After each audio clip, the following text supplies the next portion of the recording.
What?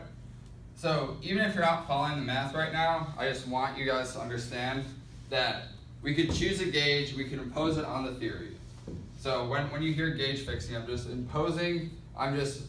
picking a degree of freedom that I could follow along with my calculations. I'm eliminating this freedom that we have, freedom of choice. T phi equals 0. So as you see, this is convenient because this whole term just equals 0. That's the gauge I'm fixing. I'm fixing this such that this expression equals 0, so this equals 0. And then up here, you say del dot A minus by dt. Cool. So we're gonna plug this back into here.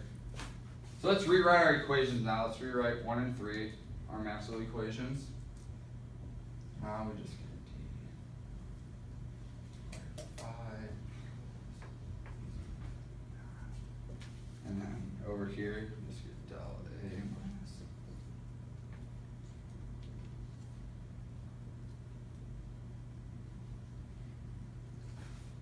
So let's make these. Let's say our fields aren't a vacuum. So let's say we have a vacuum. So rho equals 0 equals j. So rho and j both equal 0. So what we get now is we get solutions to, does anybody know the solution to this equation? What it looks like?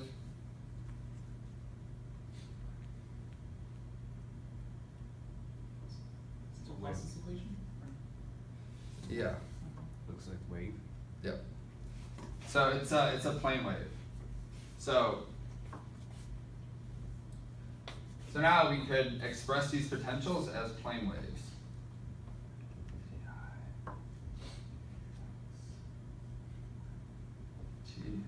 And this is the general form of a plane wave solution.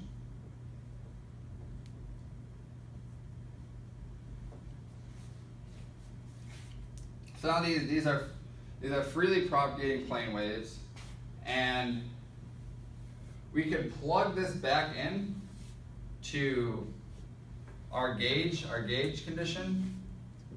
So we get phi A. So A is just this plane wave, so taking the gradient of this will just give us k I k 0.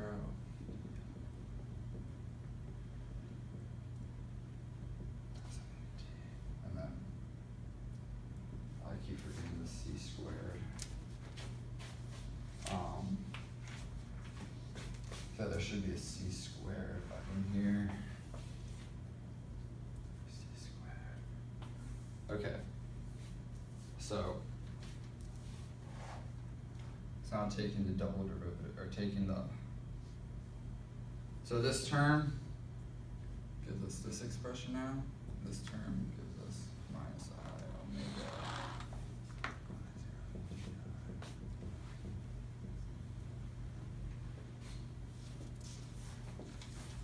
Now adding these two together,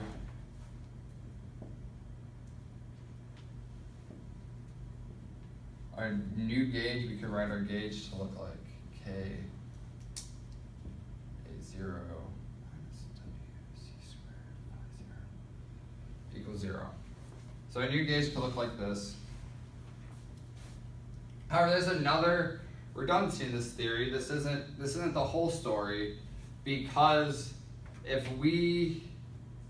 when we plug, if we make the transformation on this gauge again, so let's make the same transformation where A goes to A plus the gradient of lambda, and then phi goes to phi minus the gradient of lambda, we get gradient plus phi minus 1 over c squared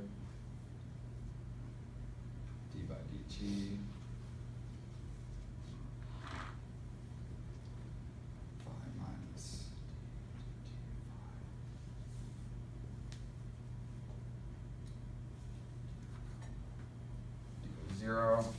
So we just get back our gauge plus this additional del phi squared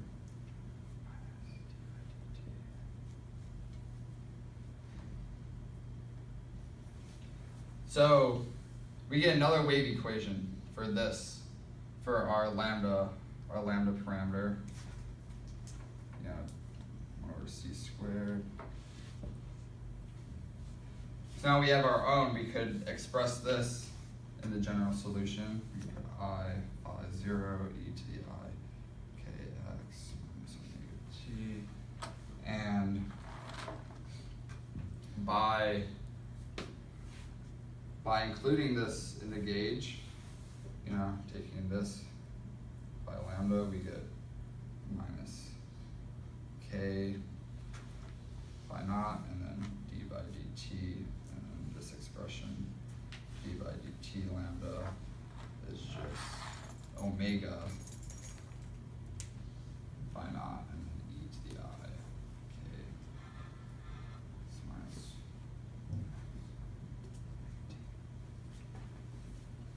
okay, so now this is one gauge, and now we could write a residual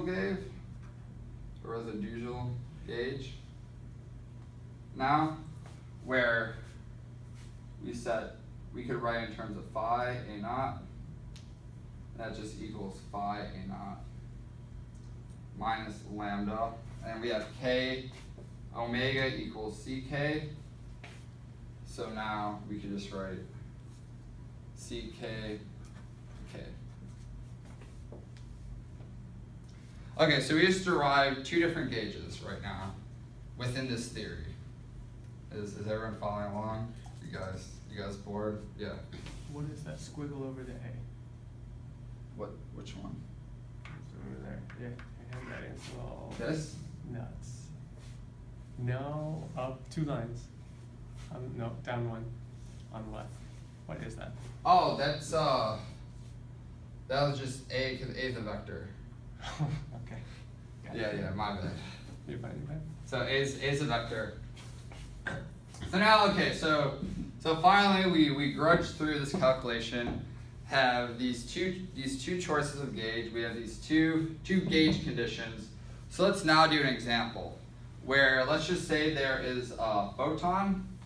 So we have a beam of light and it's traveling in the z direction.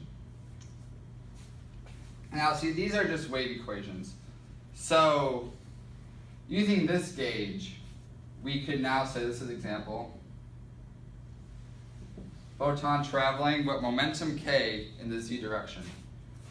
So plugging this in, we have k, a naught in the z direction, minus omega c squared, or we could just say omega equals kc, get rid of that. So k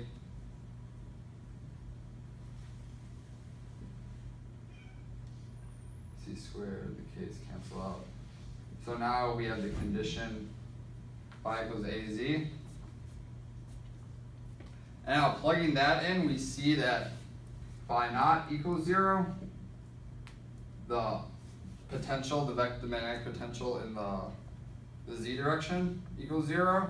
And the only two potentials that we have left are a naught in the x and a naught in the y.